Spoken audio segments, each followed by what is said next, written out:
Olá, damos as boas-vindas a vocês. Estamos iniciando mais um Repensar e hoje o nosso destaque vai para um livro que é o terceiro livro de uma trilogia. O título desse livro é Sob a Luz da Redenção. É um livro ditado pelo Espírito Mateus. E quem está aqui para falar sobre esse livro e um pouquinho sobre os outros dois que nós também já comentamos aqui no Repensar é Leonardo Mamed.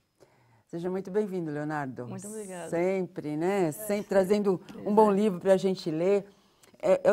Eu só reclamo um pouquinho porque são livros mesmo, né?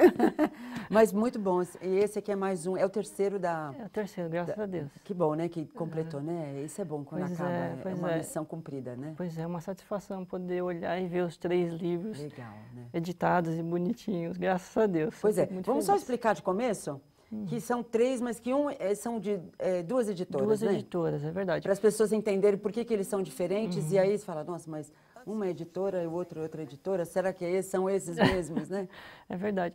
O primeiro livro, ele saiu em 2015, chamado Por Trás da Escuridão, que é aquele livro de capa preta, pela editora O Clarim. O segundo livro, ele estava pela editora O Clarim também, mas como teve a crise lá em 2015, 2016, a editora falou para mim que eles não iam conseguir editar livro por um tempo. Então, me falaram assim, ó, então você fica à vontade caso você queira procurar outra editora. Aí eu gostaria muito que os 3 livros saíssem pela mesma editora, mas como eles não tinham uma previsão, eu falei, tá bom, então eu vou procurar outra editora. Aí eu procurei, graças a Deus, a editora do Conhecimento, ela aceitou, aí ela publicou o segundo livro, que é o Das Trevas à Luz, com aquela capa ali meio verde, Meio azul. verde, azul, né? Que essa cor, assim, para uns é azul, para outros é verde, né? Pois é, e agora, aquele livro ali saiu no ano passado, em dezembro, e agora Sob a Luz da Redenção saiu em junho desse ano. Que é o assim, terceiro livro. é a finalização da história, que começou Pois é. lá no Por Trás da Escuridão, que é a história basicamente de Cláudia e Elisa, né? É verdade. Na realidade, a gente vê a história, como o Mateus estava perdido, como ele estava distante do pensamento assim cristão, e o que ele estava disposto a fazer pelo orgulho dele, pelas vontades dele, com as pessoas que estavam no convívio dele, no caso, o Cláudio e a Elisa. Ele judiou um pouquinho deles, né? Judiou um pouquinho dele, de outras pessoas que ele encontrou pelo caminho. Aí nesse livro mostra bastante esse começo dele, como é que ele estava, a situação dele, como é que ele se encontrava nessa situação. Pois é, ainda tinha um pouco de ajuda do Júlio, que era o pai da Elisa, que também estava um pouco de conflito com ela. Então é interessante você conhecer a história, porque a gente vai ver o quanto nós nos equivocamos, mas ao mesmo tempo o quanto nós podemos aprender e o quanto que a espiritualidade nos auxilia a suportar e até às vezes modificar a história, né? É verdade. E nesse primeiro livro, não é que o Mateus estava completamente sozinho, entregue à escuridão. Na verdade, ele tinha a proteção, ele tinha o auxílio dos espíritos benfeitores ali. É que ele não estava em sintonia para ouvir aquilo. E ele estava precisando passar por aquilo ali, ele sentia que ele precisava passar por aquilo ali. Enfim, ele não tinha encontrado a luz. Ele estava caminhando na escuridão ainda. Isso, é. Aí ele encontrou o Cláudio, a Elisa e o Júlio, né? E fez coisas não muito boas relacionadas a eles lá.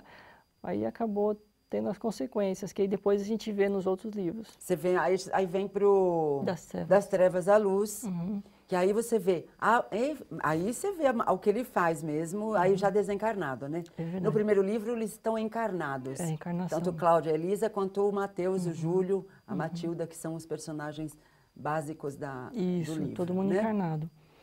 Encarnados. Aí desencarna Mateus, Isso. Júlio e Matilda. Eles desencarnam, o Mateus desencarna e a gente vai encontrar o Mateus. Aí sim que ele vai se entregar às influências, ele vai se unir a espíritos que estão com o mesmo pensamento que o dele. Então ele participa de uma equipe perturbando as pessoas, né? Ele realmente vai em busca disso, né? Porque ele estava envolto nessa sintonia, estava nessa situação. Então a gente vê o Mateus desencarnado passando por isso, mas ele não está entregue à escuridão. Os espíritos benfeitores também estão Então, é isso que é interessante, né? Porque em toda situação nós temos proteção. Nós é que nos distanciamos deles, não eles que se distanciam de nós. É verdade. Está faltando a gente ter essa percepção da gente deixar um pouquinho de ouvir as influências daqueles pensamentos negativos e começar a ouvir aqueles pensamentos bons, que realmente a gente sempre tem esses pensamentos bons. É que a gente que não está dando muita atenção para eles. Até porque é mais difícil, sabe, Leonardo? Eu acho que é por isso, é porque é mais difícil de realizar, de praticar, né? Eu acho que as coisas mal feitas são mais fáceis de você fazer. Você faz de qualquer jeito, não se importa se vai prejudicar um ou outro, né? Enquanto que o bem dá trabalho para fazer. É verdade. E a gente vive, infelizmente, num mundo ainda que dá muita atenção para coisas negativas que acontecem, muitas informações ruins que acontecem. A gente tem muita notícia, muita atenção para isso. E tem muita coisa boa acontecendo no mundo, tem muitas pessoas boas no mundo, tem muitas pessoas fazendo coisas interessantes, só que infelizmente não tem o tanto de destaque que deveria ter. Porque não vende, como eles dizem, né? Ah, notícia boa não vende. Vende, Vende. né? Assim, nos países que já estão mais evoluídos, uma notícia ruim é que é surpreendente, porque geralmente eles ouvem notícias boas, né? Aqui a notícia boa é que é surpreendente. Nossa, tem uma coisa boa acontecendo, não é? Até você fala, nossa, o mundo ainda tem salvação. Isso, não é assim que a gente age? Então, uma certa feita eu vi uma notícia de que uma rádio, uma cidade eu não lembro a cidade, mas fora do Brasil, ela se propôs a fazer uma semana só de notícias boas. Nossa, que maravilha. Mudou, diminuiu as agressões, diminuiu a criminalidade. Por quê? Porque as pessoas passam a sintonizar aquilo que elas estão ouvindo. É verdade, é verdade. Porque muitas pessoas, elas não analisam a notícia, elas só ouvem, ou veem. Não é? Verdade. É verdade. E a gente tem que educar o mundo, educar as pessoas a ver as coisas boas da vida, ver o lado positivo e não ver o lado negativo. E analisar uma coisa, se aquilo tem lógica, se aquilo é bom, se aquilo eu preciso ouvir mesmo, se eu devo assistir aquilo, né? E as pessoas não, elas se acomodam numa situação e aceitam passivamente as notícias. E a gente precisa trabalhar isso. Precisa aprender a consumir coisas boas. Coisas boas, porque te faz melhor, te dá saúde, te dá alegria. É verdade. Te dá até um incentivo para você levantar, para você ir trabalhar, para você enfrentar a sua vida. Porque você vê as coisas boas que estão acontecendo e você fala, olha, se melhorou a vida dele, a minha também pode melhorar. Lógico. Então, é interessante.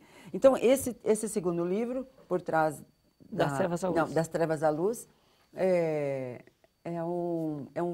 ainda fala do mal. E agora nós vamos para o intervalo e no próximo bloco a gente já começa a falar sobre a luz da redenção.